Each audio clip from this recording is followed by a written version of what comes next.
Kız sen misin, sen misin? Kız sen misin, sen misin? Kız sen misin, sen? Ay bir dakika. He benim.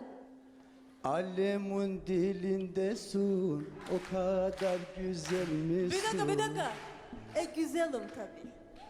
Ey dun fındık dalini, gel teşhire teşhire. Teşhür ne? Nerede teşhür? Adını bilmeyirim, adın olsun menşure. Bana meşhure dedi. Yakışıyor. Fındık toplamak için eğdim fındık dalini. Bana bak sen bir şeyler söyleyeceksin ama. De bakayım. Ben acırım menşuremin halini. Gel bakayım gel. Bize gölge edeyim fındığın yaprakları.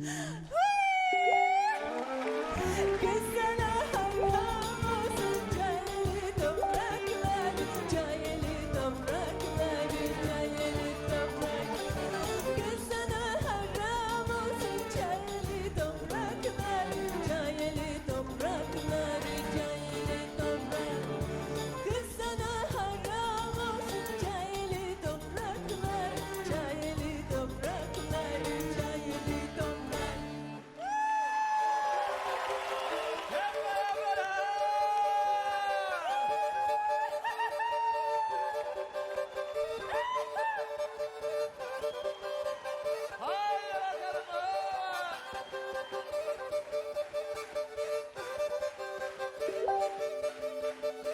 Bu akan dereler dolsun, denizler dolsun. Tanıyamadım seni, senden neyin kimisin?